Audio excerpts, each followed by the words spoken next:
ٹھیک ہے، تو اب آتے ہیں اس مبارک سفر کی تیاری کس طرح ہوگی. آپ میرے ساتھ ساتھ سلائڈ پر چلتے جائیں گے. سب سے پہلے مناسک عمرہ کی اور انتظامی امور کی رہنمائی لینی چاہیے، جس کا آج یہ پروگرام اسی کا حصہ ہے. جانے سے پہلے آپ کو حج اور عمرے کی تربیت لینی چاہیے. فضائل کا حصول جیسے میں نے بتایا مسائل پر ہے. آپ کو جانے کے لیے اسمارٹ فون لازمی رکھنا چاہیے. ضروری ایپ اس میں انسٹال کر لیں اور کچھ چیزیں آپ ساتھ تیار بھی کر لیں، یاد بھی کر لیں دعائیں. سفری دستاویزات آپ کو ساتھ رکھنی ہے. ایک آدمی کو کم از کم اضافی خرچ کے لیے 2 سے 3 ہزار ریال بھی اضافی رکھنے ہیں تاکہ وہاں کوئی ایمرجنسی میں کام آ جائیں. پاسپورٹ، ویزے کی کاپیاں، تمام ڈاکومنٹس اپنے ریڈی رکھیں. اسکرین پر جو چیزیں چل رہی ہیں، احرام، یہ جو چپل آپ کو نظر آ رہی ہے، احرام میں 3 ہڈیوں کا کھلا ہونا ضروری ہے. اس میں سے ایک پاؤں کی اوپر والی ہڈی، سائڈ والے ٹخنے اور پیچھے والی ہڈی جو نشان نظر آ رہا ہوگا اسکرین پر. تو یہ جو ہڈیاں ہیں یہ تینوں کھلی ہونی چاہیے. تو کوئی ایسی چپل جو ان تینوں کو کھلا رکھے، جس میں نارملی آپ کے سامنے یہ ہوائی چپل ہے، تو یہ آپ کے لیے ضروری ہے. باقی پابندیاں آگے آئیں گی انشاءاللہ. ضروری سامان اور پیکنگ کے لیے ایک ویڈیو ہے، ذرا دیکھیے.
اس ویڈیو میں آواز تو ہمارے مفتی صاحب کی تھی. جتنا بھی سامان دکھایا گیا ہے تقریباً آلموسٹ سبھی ہم نے آپ کو ٹریول لنک کی طرف سے پرووائڈ کر دیا گیا ہے، جو آپ کو اپنے ساتھ رکھنا ہے. یہ سب ضرورت کی چیزیں ہیں جو انشاءاللہ مینا، حج اور مزدلفہ میں کام آنے والی ہیں. سعودی عرب ایک ایسی ریاست ہے جہاں اسلامی قوانین نافذ ہیں، تو وہاں پر آپ کسی بھی قسم کی منشیات لے کر نہیں جا سکتے ہیں. بہت سارے لوگ جیلوں میں صرف اس وجہ سے پڑے ہیں کہ کوئی غلطی ہو گئی تو کسی بھی قسم کی منشیات سے پرہیز کریں. کسی کا کوئی سامان ہرگز نہ لیں جب تک آپ کو اعتماد نہ ہو. اپنے سامان کی خود پیکنگ کریں، اچھی طرح چیک کر کے پیکنگ کریں. سگریٹ بہت زیادہ مقدار میں نہ ہو، جتنی آپ کو ضرورت ہے بس اتنی لے جا سکتے ہیں. خواتین، یہ جو اسکرین پر چیزیں نظر آ رہی ہیں ان کی وہاں کوئی ضرورت نہیں ہے، تو غیر ضروری سامان سے پرہیز کریں. اپنے سامان کے بیرونی حصے پر بھی کچھ اپنے پاسپورٹ، نام، گروپ لیڈر کا نمبر، کسی اور کا نمبر جو وہاں پہنچ سکے، سعودیہ کے نمبر، اسی طرح شناخت لکھیں، اور یہی سامان کے اندر والے حصے میں بھی لکھیں تاکہ بیگ گم ہونے کی صورت میں آپ سے رابطہ کیا جا سکے۔ طبی معائنہ جانے سے پہلے کرانا ضروری ہے۔ اپنی تمام دوائیاں ڈاکٹر کے معائنے کے بعد ان سے پرچہ لکھوا لیں ڈاکٹر کا، اور اس کو حاجی کیمپ سے پیک بھی کرا لیں اگر بہت زیادہ مقدار میں دوائیاں کھاتے ہیں۔ چھوٹی کچھ دوائیاں تو چل جاتی ہیں۔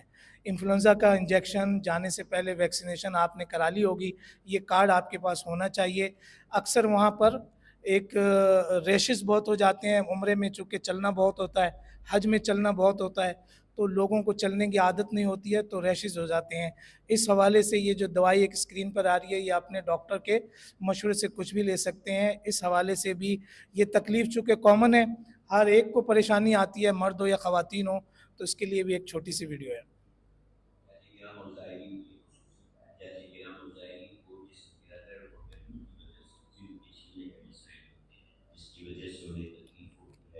خاص طور پر موٹاپے اور شوگر کے مریضوں میں مسئلہ عام ہوتا ہے۔ غدر کی وجہ سے، انڈرویئر استعمال نہ کرنے کی وجہ سے جلد کے متاثر ہونے کا امکان زیادہ ہوتا ہے، جلد چھل جاتی ہے، لازم انڈرویئر ریشز ہو جاتی ہے۔ جلد چھلنے سے بچانے کے لیے جسم کی صفائی ستھرائی کا خاص خیال رکھیں، جسم کی رگوں کو ہوا لگنے دیں۔ عمرہ اور حج کے فرائض کی ادائیگی سے پہلے بغیر خوشبو کے مرہم یا ویسلین استعمال۔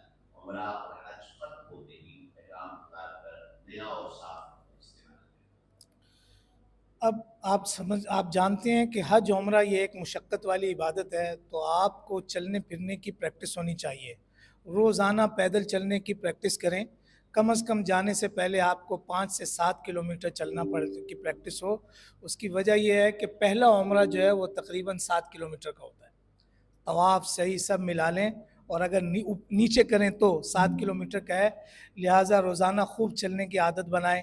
گرم موسم کے عادی بن جائیں، وہاں گرمی بہت زیادہ ہوتی ہے، اور ہلکی غذا کی عادت بنائیں۔ اب آتے ہیں گھر سے ایئرپورٹ، تو یہ ہمارا مشورہ ہے، اگر آپ روڈ ٹو مکہ کی سہولت ہے تو آپ کو 6 گھنٹے پہلے ایئرپورٹ پہنچنا ہے، ورنہ کم از کم 5 گھنٹے پہلے آپ ایئرپورٹ پہنچیں اور جلدی پہنچنے کی کوشش کریں، حالات کچھ بھی ہو سکتے ہیں۔ احرام گھر سے بھی باندھ کر آ سکتے ہیں، احرام ایئرپورٹ پہ بھی لانچ میں جا کے پہن سکتے ہیں، نیت آپ جہاز میں بیٹھ کر کریں گے اگر آپ کی ڈائریکٹ فلائٹ ہے۔ اور مکہ جانے والے احرام باندھیں گے، جو لوگ مدینہ جا رہے ہیں وہ احرام نہیں باندھیں گے۔ آپ لوگوں کی فلائٹ ڈائریکٹ جدہ کی ہے تو آپ جدہ میقات کے اندر ہے تو آپ احرام باندھ لیں گے، نیت البتہ جہاز میں کریں گے۔ اب آتے ہیں ایئرپورٹ کے کچھ مراحل ہیں، سامان کی پیکنگ ہے، اسکریننگ ہے، اس کے بعد آپ آگے جا کر ایئر لائن کے کاؤنٹر پہ اپنا بورڈنگ پاس وصول کرتے ہیں، وہاں سامان جمع کراتے ہیں۔ سامان آپ کا ویٹ کے اندر ہونا چاہیے جو آپ کی ایئر لائن کے مطابق ہے، پالیسی کے۔ اسی طرح بورڈنگ پاس وصول کریں گے، اس لیگیج میں کچھ چیزیں ممنوع ہیں ان کو نہ رکھیں، بالخصوص پاور بینک کا اکثر دیکھا گیا ہے کہ حادثات کا باعث بھی بنتا ہے، اور ایئر لائن میں سامان بھی کھول لیا جاتا ہے۔ اگر آپ کے لیگیج میں پاور بینک ہے تو وہ نہ رکھیں۔ اپنا پاسپورٹ، ویزا، اب اس کے بعد بورڈنگ پاس کے بعد اب آپ کا مرحلہ ہے امیگریشن کا، تو امیگریشن میں آپ نے پاسپورٹ شو کرنا ہے، اس پر سٹیمپ لگنی ہے، اس پر مہر لگنے کے بعد آپ کا ایک ویزے کی کاپی ہونی چاہیے جو وہ اپنے پاس رکھ لیں گے۔ اگر سرکاری ملازم ہے تو باہر جانے کے لیے ایک این او سی ہوتی ہے، وہ بھی بہت ضروری ہے، وہاں پریشانی کا باعث بن سکتی ہے۔ تو پھر جا کر ایئرپورٹ پہ انتظار گاہ میں آپ بیٹھ جائیں، وہاں احرام باندھ سکتے ہیں، اور آپ مسجد میں جا کر نماز بھی پڑھ سکتے ہیں۔ اپنے مقررہ وقت پہ جہاز میں جا کے بیٹھ جائیں۔ جہاز بھی ایک بس جیسا ہوتا ہے، اگر کسی نے پہلی دفعہ سفر کر رہے ہیں، مجھے نہیں لگتا یہاں کوئی ایسا آدمی ہوگا جو پہلی دفعہ جہاز میں سفر کر رہا ہو۔ خیر بہرحال، تو میقات اور اس کی اہمیت، اس سلائیڈ میں یہ حصہ اس لیے رکھا گیا ہے کہ جو آدمی پہلی دفعہ مکہ جا رہا ہے تو اس کو حدود، یہ اسکرین پر نظر آ رہے ہوں گے 2 دائرے، ایک چھوٹا دائرہ ہے مکہ جس کا وہ چھوٹی اسکرین پر نشان ہے، یہ حرم کی حدود ہے جس کی تفصیل آگے آ رہی ہے، اور یہ جو بڑا دائرہ ہے اسکرین پر یہ میقات ہے۔ میقات اللہ تعالیٰ کی طرف سے بیت اللہ کے تعظیم کے لیے ایک بڑی باؤنڈری بنائی گئی ہے، اور وہ یہ کافی دور بھی ہے، کافی قریب بھی ہے۔ دور سے دور میقات مدینہ منورہ کی ہے جو تقریباً 450 کلومیٹر دور ہے۔ اس پر گزرنے سے پہلے ہر وہ آدمی جس کا ارادہ مکہ جانے کا ہے، حرم جانے کا ہے، اس کو میقات بغیر احرام کے کراس نہیں کرنی چاہیے۔ یہ اللہ تعالیٰ کی طرف سے مقرر کردہ ہیں، آپ صلی اللہ علیہ وسلم نے حدیث میں ان کا ذکر کیا ہے۔ لہذا جب جہاز آپ کا ان سے گزرے گا تو جہاز میں ایک اناؤنسمنٹ اعلان کیا جاتا ہے کہ 20 منٹ کے بعد ہمارا جہاز میقات کے اوپر یلملم سے گزرے گا، تو آپ احرام کی نیت کر لیں۔ اس سے پہلے احرام مردوں نے اور عورتوں نے تو صرف نیت کرنی ہے، مردوں نے وہ 2 چادریں باندھ لینی ہیں جس کی تفصیل آگے آ رہی ہے۔ بغیر احرام کے مکہ جانے کی صورت میں یا جدہ ایئرپورٹ پہنچنے کی صورت میں، چونکہ آپ نے دیکھا ہوگا باؤنڈری میں جدہ بھی اس باؤنڈری کے اندر ہے، دم آ سکتا ہے۔ اب جہاز جدہ ایئرپورٹ لینڈ کر جائے گا تو وہاں جدہ ایئرپورٹ کے بہت سارے مراحل ہیں، اس میں سب سے بڑا مرحلہ تو یہ ہے کہ اتر کر آپ کو امیگریشن کے لیے جانا ہے۔ بالکل آخری فلائٹوں میں آپ جا رہے ہیں تو رش بہت ہوگا، دنیا بھر سے حاجی آ رہے ہوں گے، لائنیں لگی ہوں گی، تو اپنی لائن کو کراس نہ کریں، اپنی لائن میں رہیں، اپنے سامان کو ٹرالی میں ڈالیں، اور باہر آپ کے لیے جو بسز کھڑی ہوں گی ان بسوں میں جا کر صبر کے ساتھ آپ اپنی بسوں کا انتظار بھی کریں یا بس میں آرام کریں۔ 3 کام ہمارا مشورہ ہے کہ ہرگز اس سفر میں نہ کریں۔ سب سے پہلا کام جس کو نہیں کرنا ہے وہ بے صبری ہے۔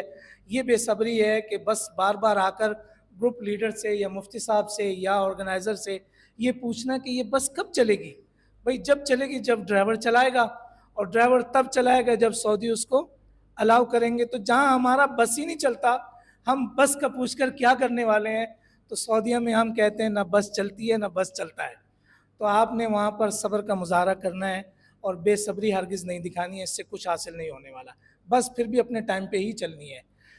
دوسرا کام جو آپ نے ہرگز نہیں کرنا ہے وہ ناشکری ہے، اور ناشکری سے کہتے ہیں کہ میرے لیے ایئر لائن اچھی نہیں تھی، مجھے کھانا اچھا نہیں ملا، میری مرضی کے مطابق مجھے ایئرپورٹ اچھا نہیں لگا، مجھے جدہ ایئرپورٹ کی سروسز اچھی نہیں لگی، مجھے بس اچھی نہیں لگی، ایسی بس تو میں نے شکاگو میں اچھی دیکھی تھی، اس طرح کی بسیں۔ تو یہ سب چیزیں کیا ہیں؟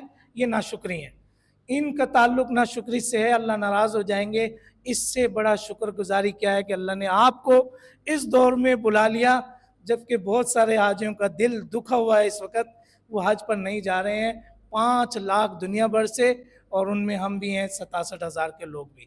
تو خیر اس ایسے موقع پہ اللہ نے آپ کو اپنے گھر کا مہمان بنا لیا، اس سے بڑی کوئی نعمت ہے؟ اگر ہے تو بتا دیں، نہیں ہے۔ لہٰذا آپ نے پورے سفر میں ناشکری کہیں نہیں کرنی ہے، صبر سے کام لینا ہے، شکر کرنا ہے۔ اللہ تعالیٰ کی تیسرا کام جو نہیں کرنا ہے وہ نافرمانی ہے، اور نافرمانیوں میں سب سے بڑی نافرمانی جو حاجی کرتے ہیں، جس کا اللہ تعالیٰ نے بھی منع کیا ہے کہ تکلیف نہیں پہنچانی ہے، اور وہ ہے نافرمانی ایذائے مسلم، یعنی اپنے ہی مسلمان بھائی اللہ تعالیٰ کے مہمان کوئی تکلیف دینا، وہ سب اللہ کے مہمان ہیں۔ اس کے بعد باہر نکل کر اپنی بسوں میں چلے جائیں گے، اپنی بس تلاش کریں گے، بسوں کا انتظام پہلے سے موجود ہوگا، اور یہ سارا انتظام وہاں کی وزارت منسٹری کرتی ہے۔ اب آپ جدہ سے مکہ جا رہے ہوں گے تو راستے میں آپ کا واسطہ پڑے گا حدود حرم سے، جس کا ذکر میں پہلے کر رہا تھا۔ یہ حدود حرم بھی اللہ تعالیٰ کی طرف سے مقررہ ہے، اس کے اندر کے احکام الگ ہیں، اس کے باہر کے احکام الگ ہیں۔ اندر شکار حرام ہے، باہر شکار حلال ہے مثلاً، اور بھی بہت سارے احکام ہیں۔ تو ہم نے یہاں آپ کے سامنے اس کو سلائیڈ پر اس لیے رکھا ہے تاکہ آپ کو یہ پتہ چل جائے کہ جس وقت وہ لمحہ ہے جب آپ حرم کی حدود میں انٹر ہو رہے ہوں، تو بزرگوں کا معمول یہ ہے کہ وہ قبولیت کا ٹائم ہے، تو آپ کو یاد ہو مجھے اس وقت دعا مانگنی ہے۔ عام طور سے مسجد عائشہ کی طرف سے مدینہ سے لے کر مکہ مکرمہ مدینہ کے راستے سے، کبھی کبھی اس راستے سے بھی لے کے جاتے ہیں جدہ روڈ سے، لیکن زیادہ تر ایئرپورٹ سے راستہ مکہ مکرمہ جانے کا آنے کا مسجد عائشہ کی طرف سے ہے۔ تو یہ حدود حرم ہے، کوئی دور ہے کوئی قریب ہے، قریب 3 تنعیم ہے۔ ایسے موقع پر ایک دعا بھی ہے، آئیے سنتے ہیں ذرا۔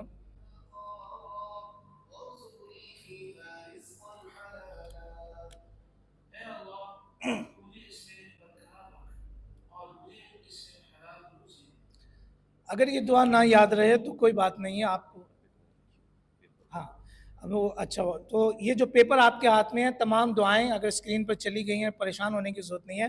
آپ کے ہاتھ میں جو ہینڈ ایک پیپر ہے اس میں ساری دعائیں ترجمے کے ساتھ لکھی ہوئی ہیں، تو آپ وہاں سے یاد کر سکتے ہیں۔ اب آپ نے مکہ جانا ہے حدود حرم کو، اگر یہ دعا نہ بھی یاد رہے تو آپ اپنی زبان میں، اللہ ہر زبان کو سنتے ہیں، آپ جو چاہیں دعا مانگ سکتے ہیں۔ اب مکہ ہوٹل جانا ہے، سب سے پہلی منزل ہماری مکہ ہوٹل ہے جو کہ عزیزیہ میں ہے آپ کا. تو آپ نے وہاں جانا ہے. اصول تو یہی ہے کہ خواتین اپنے کمروں میں، مرد اپنے کمروں میں، البتہ کسی نے سیپریٹ روم لیا ہے تو وہ اپنے سیپریٹ روم میں. یہاں اکثر بدمزگی دیکھی جاتی ہے تو آپ نے ذکر و فکر کے ساتھ لابی میں بیٹھ جانا ہے، اپنے کمرے کے ملنے کا انتظار کرنا ہے. شور شرابہ کرنے کی ضرورت نہیں ہے، ہم حرم کے اللہ کے مہمان ہیں. کمرے میں چلے جائیں، جب آپ کو کمرے کی چابی مل جائے تو آپ وہاں چلے جائیں گے اور پھر آپ اپنے کمرے میں جا کر خوب آرام کریں، اس لیے کہ یہ آرام کرنا بھی سنت ہے جو اکثر لوگوں کو جذبات کی وجہ سے پتہ نہیں ہے. آپ صلی اللہ علیہ وسلم نے حجۃ الوداع کے موقع پہ عمرہ کرنے سے پہلے آرام کیا تھا. لہٰذا جب آپ تھکے ہوں اور یہ 12 گھنٹے کا سفر ہے، کہنے کو 4 گھنٹے کی فلائٹ ہے، حقیقت میں 4 گھنٹے ایئرپورٹ سے پہلے کے، 4 گھنٹے فلائٹ کے اور 4 گھنٹے ہوٹل پہنچنے کے، تو یوں تقریباً آدھا دن گزر جاتا ہے یا پورا دن ہی گزر جاتا ہے.